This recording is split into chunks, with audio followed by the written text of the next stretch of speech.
you still haven't figured out how to stop using drugs, and you were in fact in a vehicle going to pick up your young children from daycare under the influence of PCP. Oh, man. You could be held in contempt of court. There would be a fine. You could potentially go to jail yourself for not showing up. Do you understand? Okay. All right. Years of drug addiction. And at 42 years old, and you've been on these probations for 5 years or more, you've had every opportunity handed to you to try to help you, and you're still using. So, all right, you are Ebony Broussard. Correct. And Yes. this is cause numbers 19-32518, 19-32806, and 21-36615. Ms. Broussard is on probation in the 32518 and 32806, was put on probation January 21st of 2020. 10-year deferred probations. One was escape while arrested, and the other was the second-degree assault on a peace officer, and then was placed on probation July 12th of 2021 in the clause number 21-36615 for a 5-year deferred probation for a state jail felony offense of possession of a controlled substance. She was here previously, entered pleas of true to counts 1 through 5 in that motion to revoke in each of the cases. There was no agreement. I received the pre-sentence report update. Have y'all both had an opportunity to review that update? I have, Judge. Are there any additions or corrections or anything on that? Judge, I have just a quick comment. I'd also like to ask Ms. Richard or Ms. Fenton if they have anything for the court. They've been very involved in this case. Anything that's not in the report that you think is important? No, Your Honor, everything that we have in there is very direct and support. All right, thank you. And my only position, Judge, would be that she's obviously been extended almost every opportunity that probation has, every class, every structure, every program, and it would not be the position of the state like it typically is to argue for safety. In fact, I would argue strongly against it. All right, Mr. Kimler. I suppose, Your Honor, in response to that, she has demonstrated an ability to complete the programs, which is reflected in the pre-sentence report that she has been ordered to attend. Of course, there is a pattern of conduct that reflects addiction and substance abuse, but she also has the ability to complete the programs as well. I don't know how that relates to her inability, I suppose, to cope with the substance abuse issues, but she does have the ability at least to have enough structure and conform to the structure of these programs to complete them. So that says something. It looks from the pre-sentence report, it would be asking a lot to continue her on probation, especially with probation probably being unwilling to, or at least reticent to do that. I would only ask the court, if the court is considering, but without her to consider something at the lower end. She does have children. I'm not trying to use that as an excuse or anything, but they could maybe perhaps. Children she was on her way to get while she was under the influence of PCP. I don't know that they established conclusively that she was under the influence. I mean, again, it reflects the substance abuse problem, but she does. She played true to all of the counts. Right. But yeah, that's true, Your Honor, and it reflects a continued struggle with substance abuse. Yeah. And so the issue then is going to be probably, I'm looking probably incarceration, but I would just ask that it be something not extreme, or at the upper end. And she wanted to address the court. What do you have to say?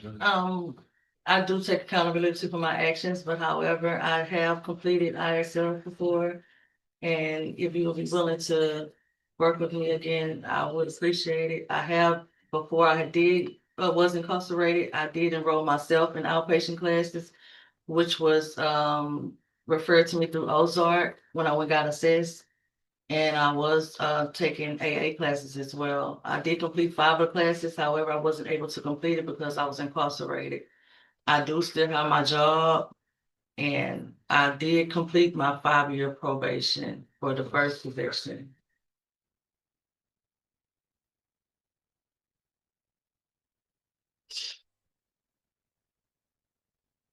And I do pay my. So is the time, it was told, I mean, because of the motion. So yeah, I mean, you did the 5 years, but Yes, it's not over. yes, ma'am. what is, Ms. Malfino, do you have any position with regard to specifically punishment on these cases?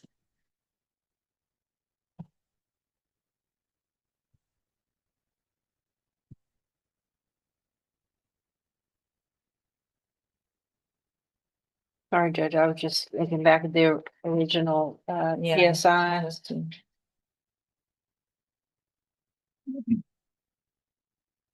Yeah.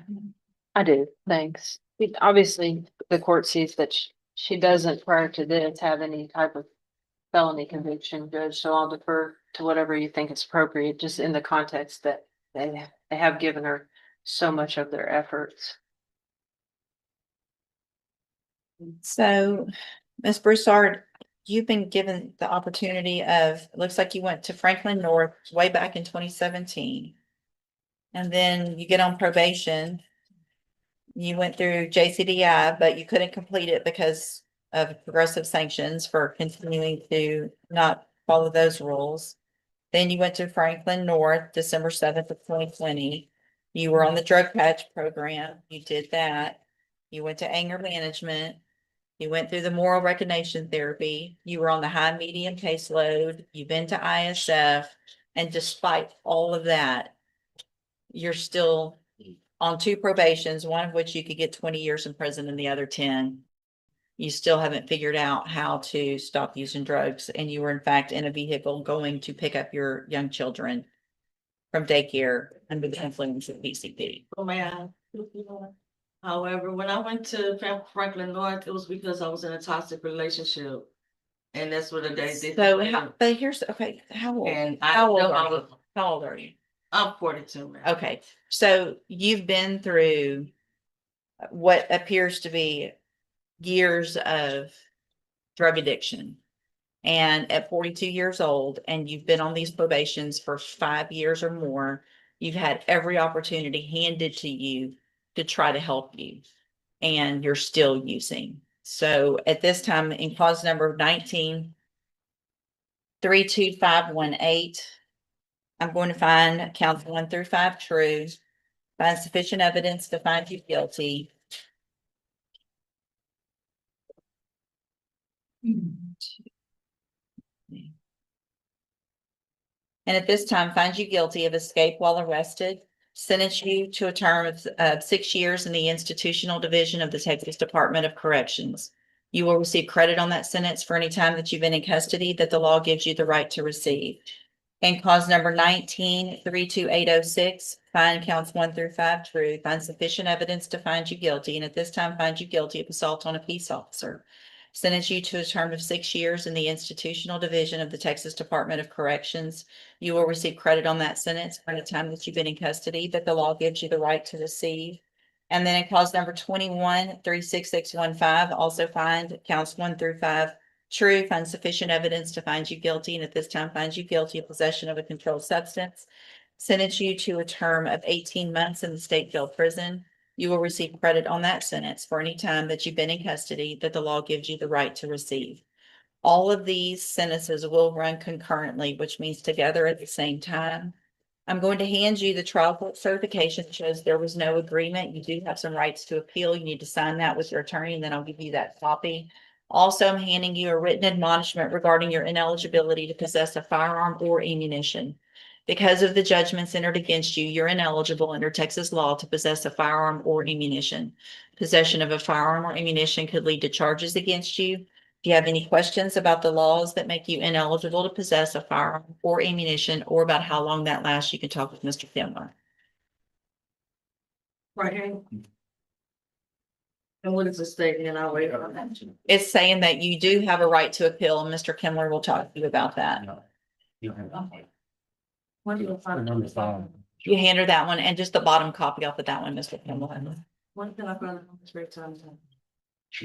They'll do the judgments today, and it should show up in the computer probably in the next day or two. It's the jail that's not giving us any information. It's, well, right now it hasn't been all calculated, so it'll be in the system in the next day or two. Once the clerk, she's in court right now, so she can't do it, but it'll happen the next day or two. Right, sir, you're Asa Jones. And this is cause number 25, DCCR 0963. Mr. Jones is charged with a first-degree felony offense of aggravated assault. And the case is set for trial to begin with jury selection next Monday. And what is the announcement? You should be ready to. State you're ready. All right, it is likely going to be at the top of the list. I have one other that's potential, but it sounds like there might be some issues. So, but you'll know today after docket. I do want to make sure you understand, Mr. Jones, that after today, I will not accept any plea agreements. It looks like I've got a plea bargain rejection from January of this year where you rejected a 25-year term. Has there been any change in negotiations? No, Judge. Your Honor, we have a witness that would ask the court call the name of, please. Okay, Atlanta Gallo. Atlanta Gallo, please.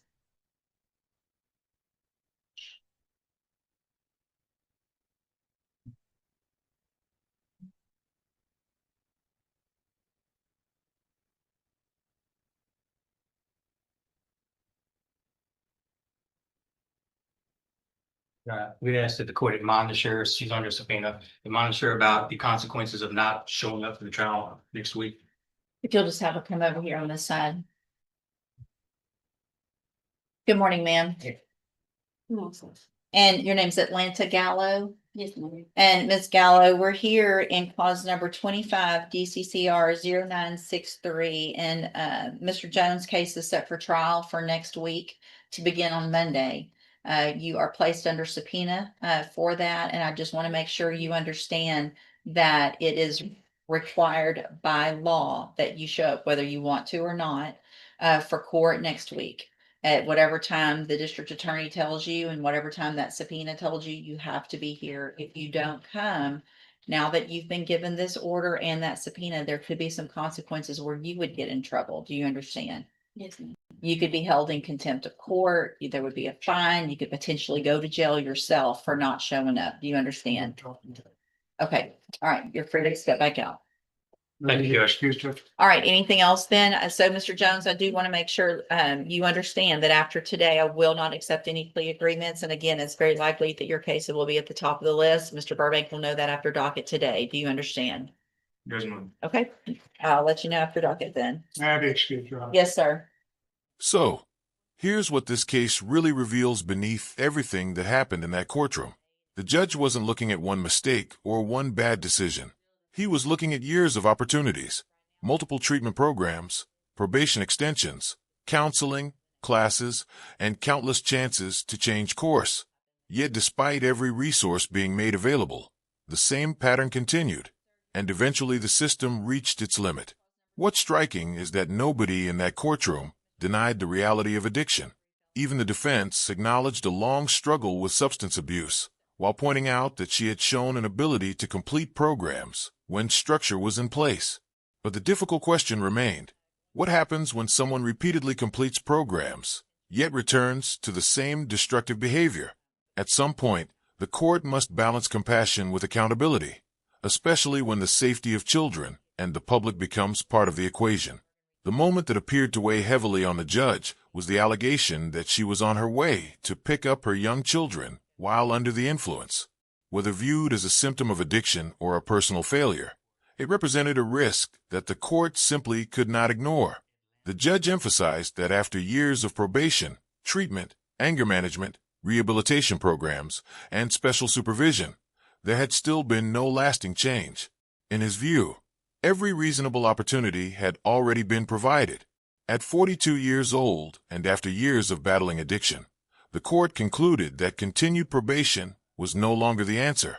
Instead, the sentences were ordered to run concurrently, meaning they would all be served at the same time rather than one after another.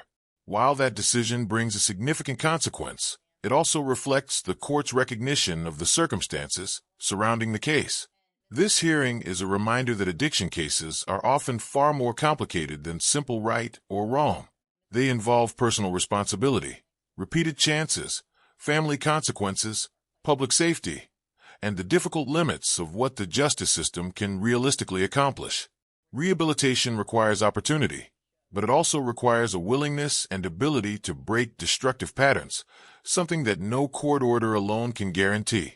And perhaps that's the larger lesson here. The justice system can provide treatment programs, probation, counseling, and second chances, but ultimately, lasting change must come from the individual. When years pass without that change taking hold, judges are forced to make decisions that are not only about one person, but about the safety and well-being of everyone affected by those choices. What do you think about the judge's decision in this case? Was 6 years the right outcome after so many opportunities? Or should another chance have been given? Let us know your thoughts in the comments below. And don't forget to subscribe for more real courtroom analysis and breakdowns.